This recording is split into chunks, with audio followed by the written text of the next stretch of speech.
Hey, I'm Zach. And I'm Jesse. And you're watching Disruptive Investing, where we bring you inside the world of new disruptive companies. Today we're talking with Micah Bergdale, the CEO of a new startup called Joulez, that is an all-EV rental company. They're currently doing a crowdfunding round on Start Engine with a $1 million max raise. So far, they have about $225,000 raised with over 300 investors. Coming out of this round will put them at a $20 million valuation with common shares being offered. Now, I saw that they have a $100 minimum investment, which is actually kind of low on the low end. So for new investors, people out there that, are new to this and don't want to risk a lot, that could be interesting. We invested in a company called Earth Rides last year that's doing something similar, except instead of renting EVs, they're offering EVs as a ride-hail service, kind of like Uber with EVs only. So we'll be asking the questions that we as potential investors need to know the answers to so that we can decide if we want to invest. And after the interview, Zach and I will be deciding whether or not to invest ourselves.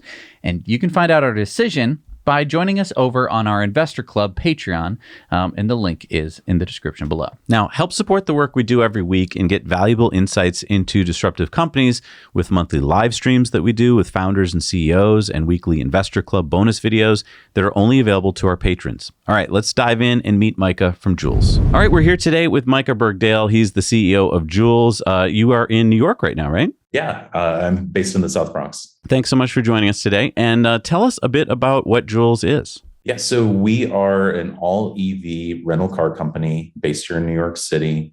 We have started with a fleet of Tesla Model 3s with a number of other EVs, including non-Teslas that are on order, hoping to get some additional non-Teslas actually even within this quarter, but just dedicated to getting more electric vehicles on the road. And New York, especially because a lot of people don't necessarily own a car, is a perfect market to kind of test out how we can do EV rentals. That's really cool. I mean, we've heard of companies. I think a similar company in New York is Revel, but I think that's more of a ride-hail service. And we were talking earlier that we've talked to Earth Rides, which is, again, kind of like an Uber-like service, but with EVs. And this is really cool. I mean, this is what we talk about on this channel all the time is, we need a more sustainable mode of transportation. But from an investor's point of view, I got to ask, it seems like a really hard market to get into, the rental car market.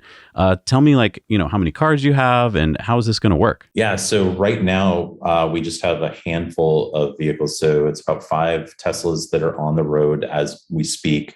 I guess one is out of commission. We had a bit of an accident last week. So the joys of being in the rental car business. And then we have an additional 5 that are on order. And we have some larger orders with Rivian as well as Lucid and Polestar, trying to kind of firm up the financing pieces on that. Polestar 2 looks like the most likely to be added into our fleet here within the quarter.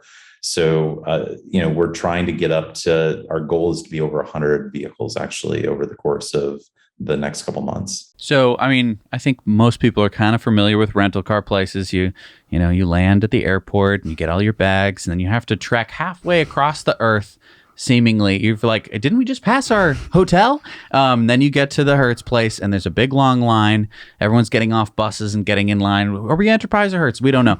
And you get in line and you wait and you wait and you finally talk to someone. You get the car that you didn't ask for. Exactly. And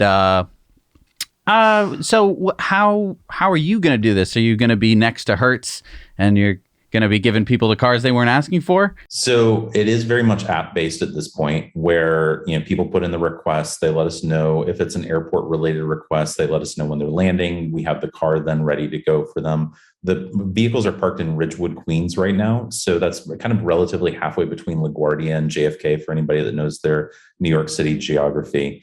And it does make it accessible for us to be able to either drop off the vehicles directly at the airport. In some cases, we've actually had customers that have just taken a taxi or Uber over to our garage and then pick up the car from there too. In my dream scenario, it is a bit Uber-esque in that we allow for people to put in the request and then we drop off the vehicle curbside for wherever they're at. We're probably we need to get the volume of vehicles up to a level where we can support that. But that's what we are building our application to support is the curbside access. And we have a number of drivers because this being New York City, where there are a lot of independent contractor drivers that are more than willing to kind of take a gig that, $20, $25 an hour allows them to be able to drop off the car, pick up cars So we're ready for it. It's just we need to get the volume of cars in order to be able to support that. I mean, from a customer perspective, that seems awesome, right? Not having to worry about, getting to the car comes to me. But from the business perspective, how does that work? Because I do get that you'd have a driver drop off the car, but then I guess you're paying for the driver to then get back to base or something? Yeah, so that is a logistical thing that we're also trying to figure out is, do you have two people end up going and dropping off the car, and therefore you have two cars that are out, which starts to become a huge overhead cost. So the one thing that we're looking at just in terms of time versus value is being able to do some sort of public transit combination. Now, in New York, that works well because there is pretty accessible public transportation that can be able to take people back. And it's more than beneficial for us to be able to just pay for somebody's time to take the subway back. Maybe it's another 20, 30 minutes. So that's kind of the way that we're looking at it. Another option that we were also considering too was e-scooters that are in the trunk. So they drop it off in Manhattan. Then they hop on their e-scooter that is a foldable, would be in the trunk of the vehicle, and they can be able to take it back to base too. So this is one of those things where we are trying to experiment, see what works. There will probably be an evolution in how we end up doing this over time.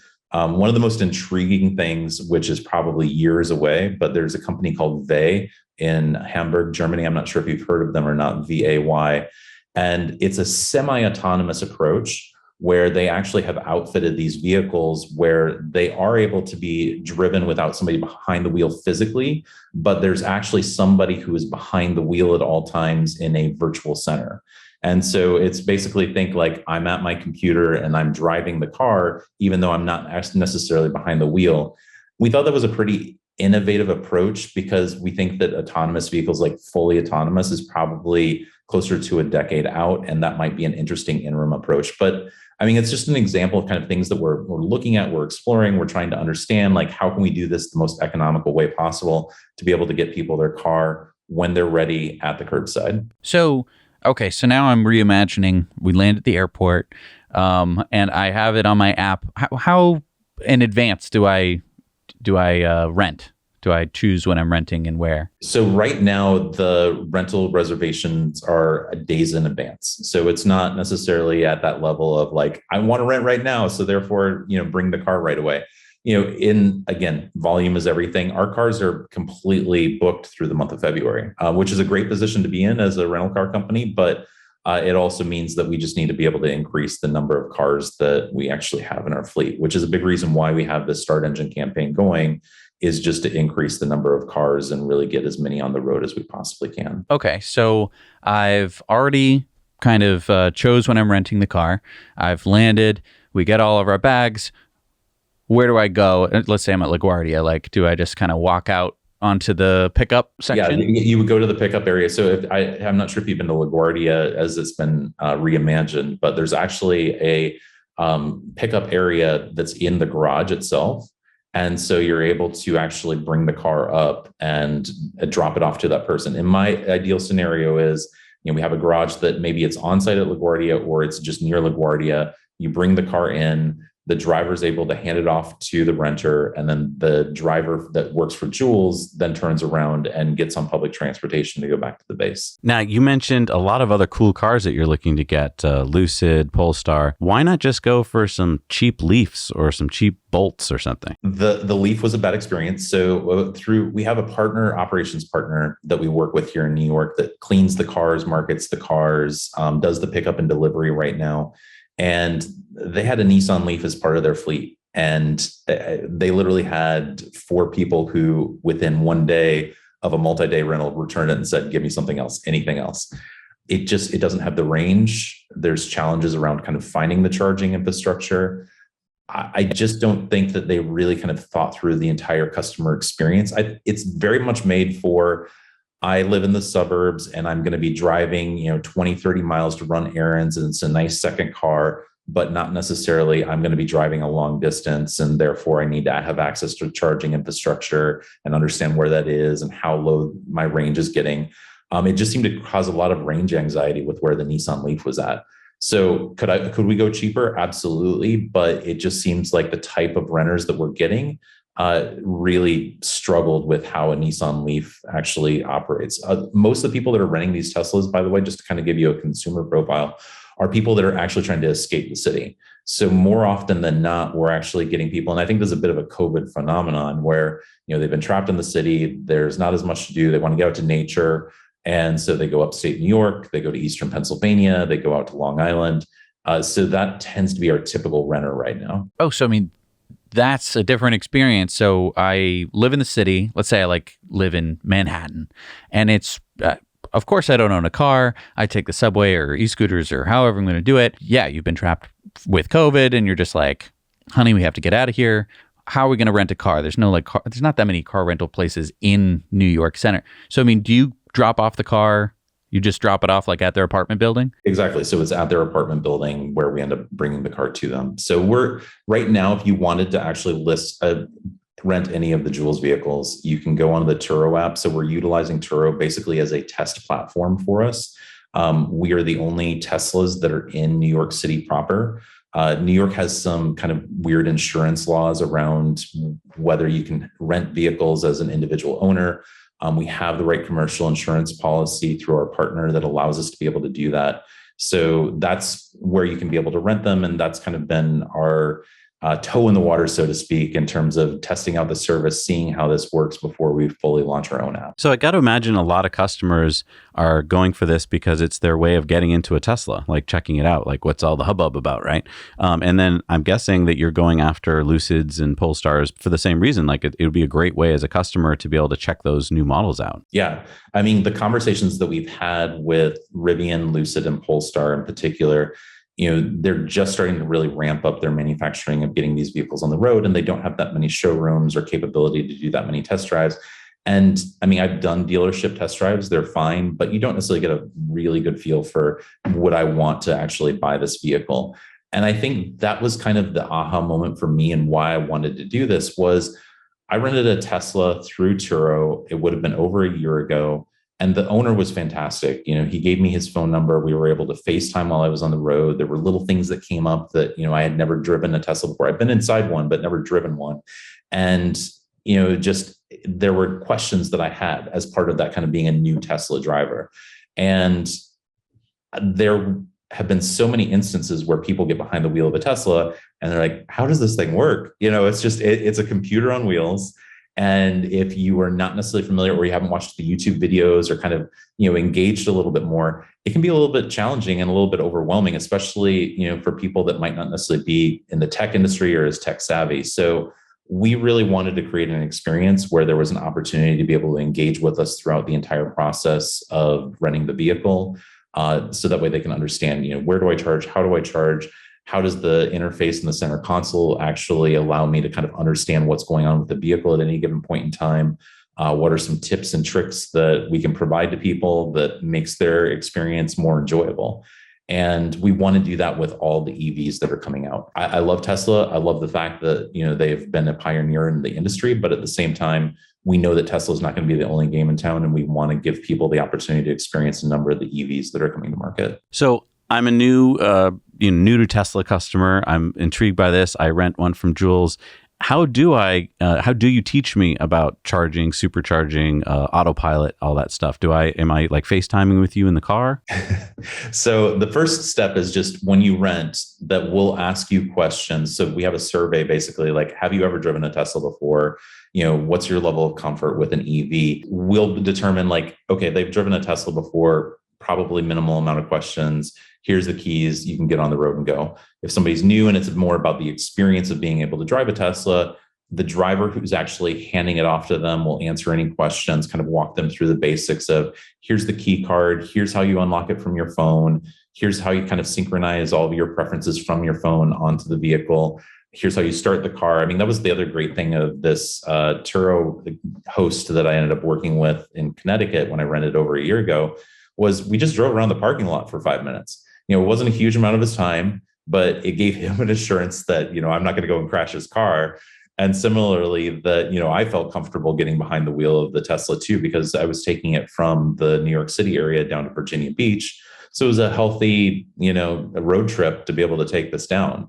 And there were just kind of so many different steps along that road trip where I was like, if I was doing this and I didn't have this gentleman's contact information, I'd kind of be like, I'd be on YouTube, I'd be trying to figure out like, what do I do here?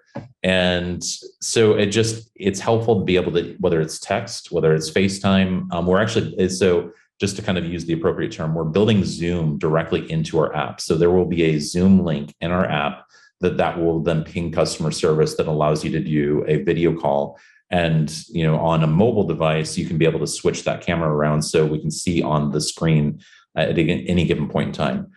Tesla has also given us access to their APIs. We assigned a document with them that allows for us to be able to tap into their APIs that, again, we can kind of see what's going on for that on-screen experience. So even if somebody isn't Zooming with us, if they're texting saying, hey, like this is really weird, like I'm having this strange issue, we can kind of look and see, okay, what's going on here that they might be concerned about. And there are sometimes real issues that come up. These are, again, like I said before, computers on wheels.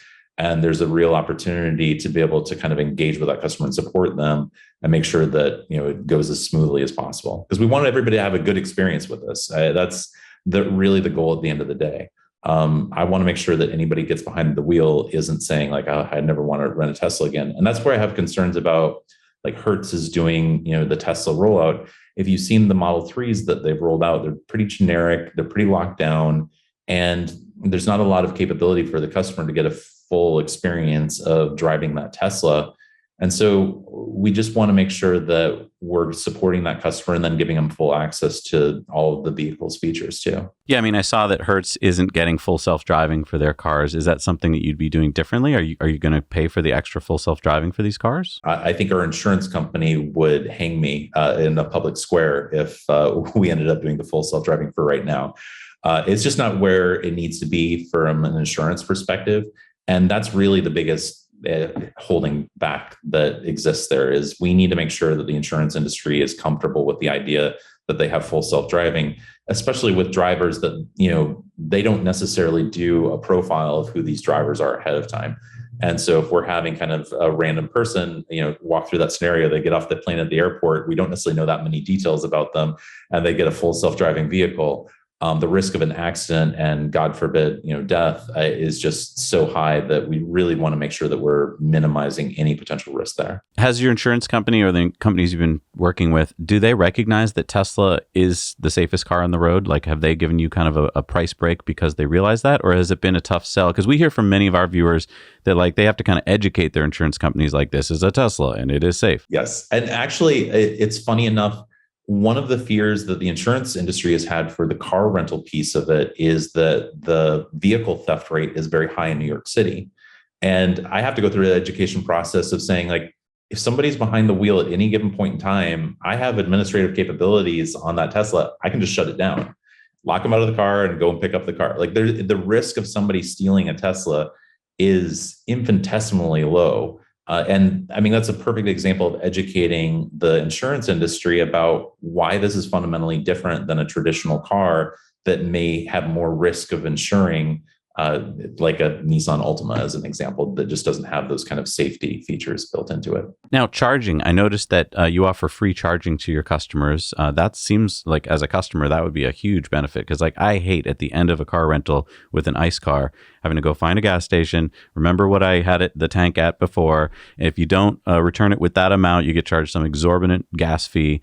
And so at the end of a trip, like when you're in a rush to get back to some, your flight or something, that's the last thing you want to be thinking about. So this is really nice. But on the flip side, you did mention a lot of people are like, where do I charge this thing? And so have you been finding that most people go to superchargers or where do they go to charge? Yeah, I mean, that's because it's built into Tesla's interface on the center console. It just makes it that much easier for them to go and find the superchargers. That's where people have found it to be most convenient. We have had some people where if they're going upstate and they're kind of staying at a home, they'll plug in at the garage at the home that they're staying in. But for people that might be doing kind of a road trip where they're staying at a hotel, that's where they're looking for that supercharger access. And so I don't think we've had anybody that is necessarily plugged into a third-party charging station. It's either been a residential or hotel-based charging station or the Tesla superchargers. And so how do you facilitate? Because I mean, like I'm an EV driver, so I know I have my little wallet full of cards of, it's a Blink. God damn it, Blink. Do you have like a wallet stuck in the car somewhere that they can pull out and, is it this one? Is it this one? So that's going to be a challenge when it comes to like the Rivians, the Polestars of the world. For Tesla, it's super easy because literally they pull up to the supercharger, it recognizes the car, it charges our account. We then take that API, charge it back to the customer or to the customer profile. Or if they've got the package that includes it for free, then there's no charge associated with it. And so I think one thing just to take a step back too, which is really important, you'd mentioned kind of the free charging. One thing that we've learned in this process is that we need to have kind of a tiered structure, essentially like the charging's built in and it's free included in the rental, or here you can do like an ad hoc, add it on as you go along. And that approach seems to be working fairly well. So that way customers can make that choice for themselves. So we do actually have a number of rentals now where the charging is not included as part of it because they want a lower rate because they think, I'm going to charge at home. Now, sometimes they think they're going to charge at wherever they're going to, and then they ultimately go to the Tesla superchargers. But it kind of helped protect us a little bit in terms of understanding like how people are driving the car, how much they're charging the car, what are the fees that are going to be associated with the supercharging too. So just kind of as a clarifying point that not every single rental right now is getting free supercharging. It's basically kind of you determine as the customer what you want to do as part of the rental. Let's say that I'm going somewhere and there is like a charge point, and I'm a customer and I don't have a charge point account. Do you have anything that facilitates me to use that charger? We have Blink right now. It's what is it? Charge for America. I'm trying to remember the name of that network specifically. I believe they're the ones that are hooked up with Polestar 2. And in our conversations with Polestar, they've said that people would have free access to those charging stations as part of the entire fleet purchase that we're trying to do with them. So it just depends on the charging network. We do have Blink cards. I've used Blink before. I think they're okay, but we're going to look at kind of every single network, see what makes the most sense. I think it's going to be evolving too. If you ask me this question in a year from now, we very well could have 3 different charging networks, and they're all kind of interchangeable, and they just bill back to a Joulez account we're able to associate with that rental. Right now, they're all trying to kind of just get the infrastructure built, see who the customers are, as are we. So we kind of need to kind of bring that together over the course of the next year and understand, what are the implications of these different charging networks, how people access them, how they potentially could get billed. To me, as an investor, one of the most important points that I look at when I'm looking at a new company is the team, the executive team. Can you tell us a bit about yourself and your team? Yeah, absolutely. So I'm a serial entrepreneur. I worked at Apple early in my career and then shifted into being a consultant with Apple for a few years. After that experience, I ended up starting a company called Bytemark, which is based here in New York City, that was specifically focused on mass transit. So we were developing mobility software for the transit industry, going to whether it was bus, train, ferry operators around the world, actually, to where we were white labeling solutions for them that connected up their different modes of transportation within a municipal area. What evolved as kind of time went on was more integration into bike share, ride share, car share type of programs that were augmenting the bus programs and the train programs that existed within certain cities. Because, outside of New York, which is definitely a transit hub, a lot of cities are just kind of getting their public transit put together. Maybe they're a few years behind. Some of them do have decent train systems. And so they look at bike share, ride share, and car share as being a part of that overall solution. And a lot of these municipal operations would love nothing more than for that to be 100% electric. So that way they know that, they aren't contributing to any type of emissions as part of any public program that they're putting together. So when we sold off the company to Siemens in 2019, I stepped down from the CEO role and kind of took a step back into what I wanted to do. And I've always been passionate about the electrification of transportation and what that potentially means. And I really just saw a lag within the rental car industry for pushing this forward. Even with the Hertzes of the world saying, we've got Teslas, 95% of their fleet, if not a higher percentage, is still ICE-based vehicles. And they are not going to be incentivized to move forward with EVs unless they kind of see that market shift. We want to be exclusively EV. We want to try to make sure that these are powered with renewable resources if we have control over that possibility. And just trying to do everything we can to be a part of the solution, because I speak kind of as a bit of an activist and environmentalist. I view this transition as absolutely necessary to what's going on with our planet. And I'm super passionate about just making sure that we get as many of these EVs on the road as possible. So with the rest of your team, so you've got a CTO, I saw. What kind of technical things do you have to do to make Joulez work? Yeah, so Sandeep worked with me at Bytemark. He has been playing a CTO role within the company, helping us with building out the software. We have a team mostly based over in India with a few people here in the US that are doing the iOS app, the Android app, certainly the web app piece of it too. And just kind of putting together all the different tools, whether it is rental profile, customer profile, linking that up with the specific Teslas, the API integration that Tesla's given us, and we're hoping to get from the other EV manufacturers, becomes a big part of our overall development plan that we have over the course of the next year. It just customizes the experience, makes it easier to manage those vehicles. Rivian has its own solution called Fleet OS, which we're trying to kind of figure out, where does our system stop and their system start, and just trying to kind of find different pieces of integration that we can do in order to just make sure that, one, we have good understanding of what's going on with these vehicles and they're secure and that there's no problems, and that we can also give the renters the best experience possible while on the road. What I think this might be an interesting tidbit. One of the complaints that we ended up having from a renter that rented one of our Teslas, we had a limit of 79 miles per hour for the rental. And he was super upset that he couldn't go over 79 miles per hour. And anybody that knows anything about the speed limits in the northeastern part of the US, it's pretty much 65 miles per hour wherever you go. So I think we're being pretty generous when we set the limit at 79 miles per hour.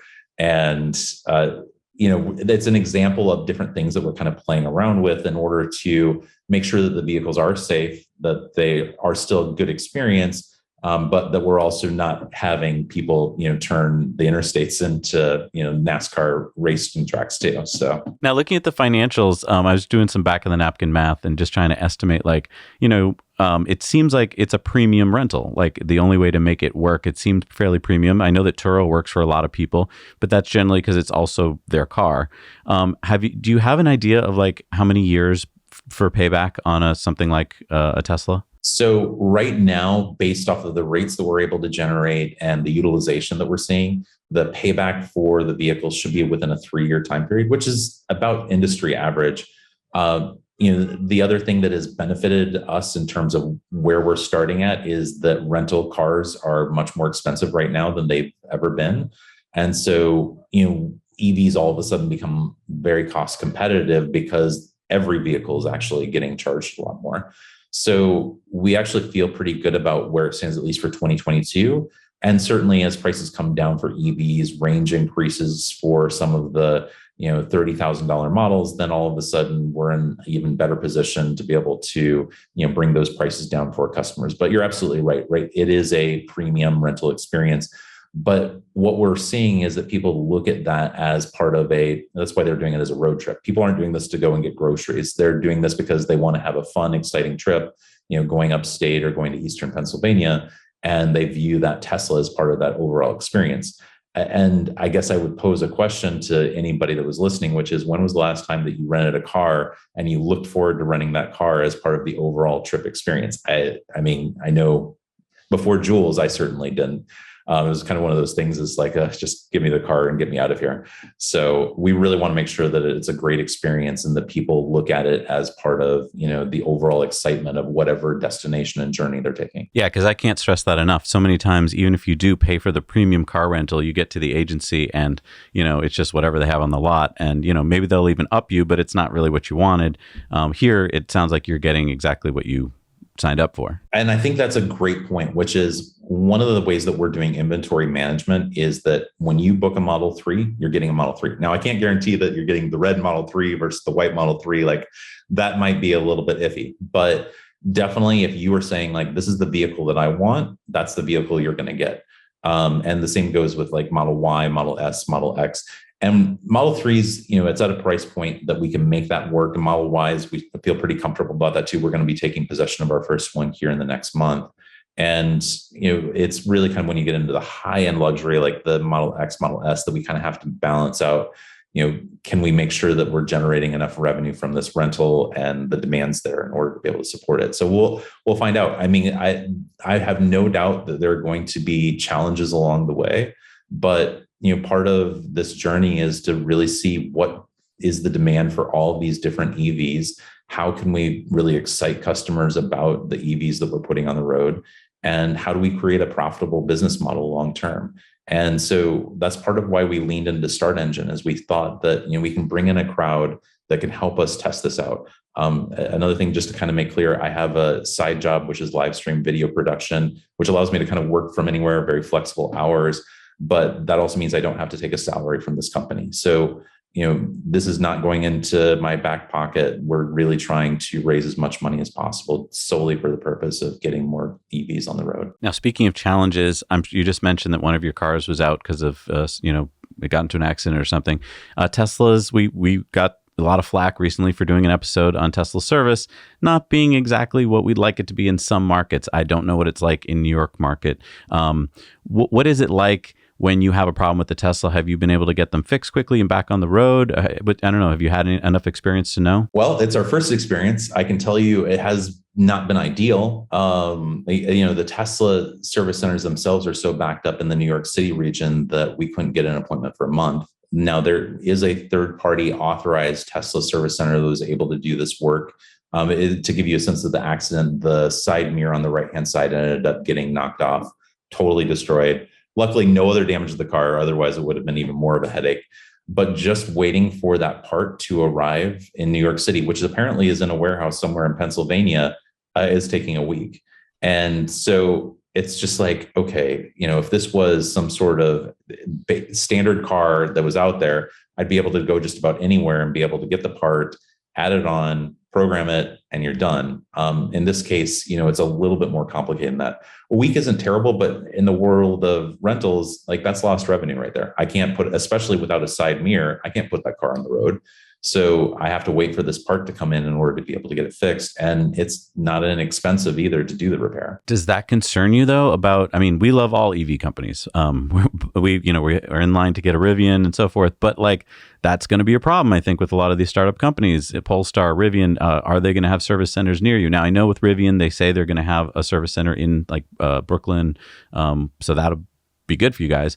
But is that like a concern? Is that one of the things you're looking at before you decide to go with a company, whether or not you can get it serviced? Yeah. One of the reasons I'm super enthusiastic about Polestar is the fact that they're able to tap into Volvo's network of service centers. So you already have an existing car company that is able to actually repair these vehicles, which is great because Polestar will eventually have like Polestar exclusive repair centers. But to be able to kind of piggyback on what Volvo already has out in the field is really reassuring to me. And I'm not sure if you've had a chance to hop behind a wheel of Polestar 2, but I loved it. I honestly thought that it was better than a Model 3 experience. It was very intuitive. I was able to do the most basic thing of adjusting the mirrors without kind of where exactly is that within the center console. It felt like I was getting behind an ICE vehicle without necessarily, without it being an ICE vehicle. And so it was just a far more enjoyable experience because I could hop into it and go. And it felt like it was made by a company like Volvo. It was sturdy. You could tell it was well made. I've had a couple times where I've picked up one of our Model 3s fresh from Tesla, and the trim is off, and you can just tell like it was just kind of almost thrown together. And I'm thinking to myself, I just spent over $50,000 on this car, and I would expect it to just be a very well-made, well-manufactured vehicle. And I just haven't always seen that, unfortunately. And I say that as somebody that wants to see Tesla succeed and hopes that they can be able to improve their manufacturing process and service process as they go along. But I became a huge fan of the Polestar 2 when I ended up going and doing the test drive. And that's why I'm really hopeful that we can get some of them into our fleet. Now, in the road ahead for your company, if everything goes kind of the way you'd like it to, and we know this doesn't always happen, but like for the next couple of years, what's your roadmap look like? Where are you going next? So the expectation, and this is kind of a push from our insurance company, is to expand into the Chicago market within 2022. They want to see us just diversify from a risk and demand standpoint. By being in a Midwestern market, they kind of view that as a safer market. So Chicago is what we would anticipate being our next market to grow into.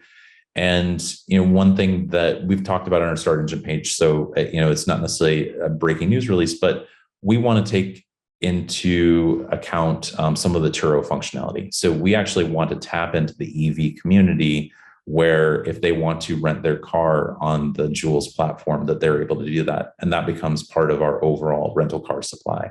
The key difference for what we're planning to do versus what Turo does is that it's not going to be a one-to-one scenario where you have the owner of the EV talking to the potential renter of the EV, and then there's lots of back and forth.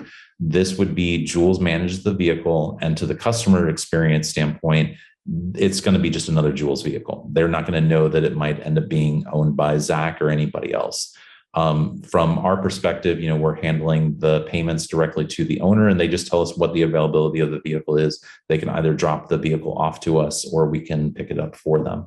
In New York City, that's actually a super attractive proposition. I've talked to so many people that are middle class, upper middle class, where they'd love to have a car for the purposes of just getting out of the city every once in a while, but the headache of parking it and dealing with insurance and just the cost of having a car in New York City was too much. But if they can view that as an investment opportunity, that now all of a sudden that car for 2-3 weeks out of the month is actually going to be generating revenue that covers their overall costs, that becomes very attractive. I don't know if that necessarily works in every single market around the country, but it feels like from what we've already explored here in New York City, that is kind of an ideal scenario for us. Now, Elon Musk has talked about full self-driving. He said on the latest earnings call that he thinks it can happen this year. What are your thoughts on full self-driving in the future? How does it affect Joulez? I don't want to publicly dismiss what Elon Musk says, but he's also said that full self-driving was going to come numerous years before 2022. So I just see a lot of challenges with it. I think there's super smart people that are working at Tesla. I think they are going to be, if not the first, one of the first to crack the code on how we do this. But there are regulatory issues on a state level. And believe me, I've had to deal with a lot of regulatory issues just as a rental car operator here in New York State, New York City. And then you also have the insurance industry that I think even if you educate some of these people, if you've ever dealt with somebody that's an underwriter or an actuary at an insurance company, they are the most risk averse people on the planet. And they're not going to be underwriting policies that they don't have a very high level of confidence that there's a low risk that there might be an accident.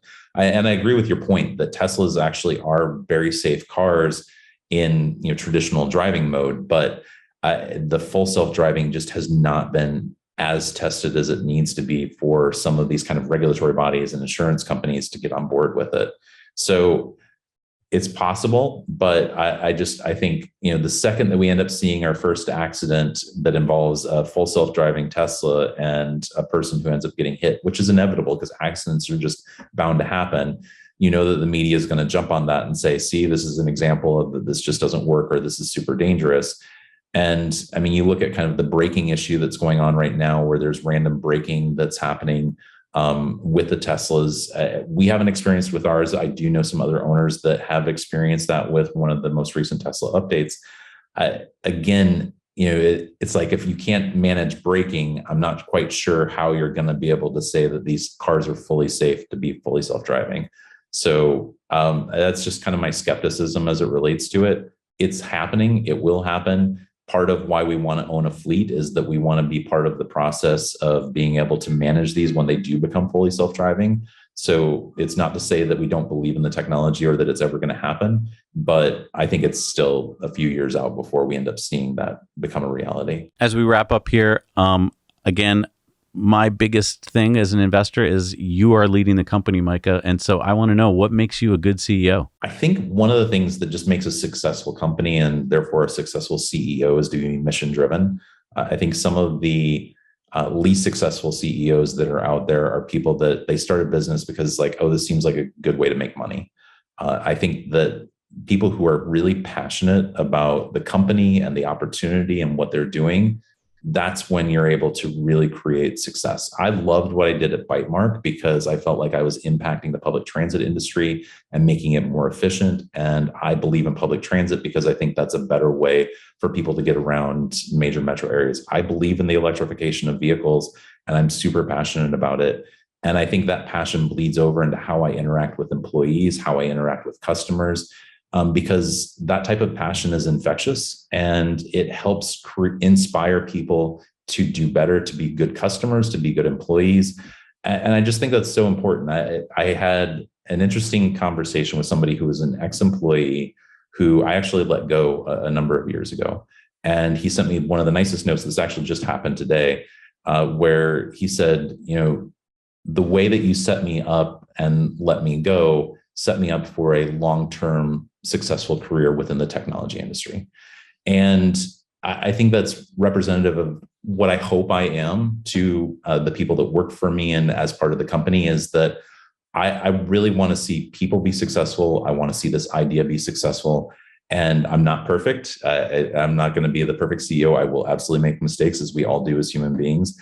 But I think if I can inspire people and be able to lead a team that is inspired for the mission of what we want to do, that will make us successful as a company. Thank you so much, Micah, for talking to us today. This is really interesting. So if people want to go check out your company, where should they go? And if they want to check out the investment, where should they go? So they can go to drivejoulez.com and they can see details about us. Right now, it's a landing page.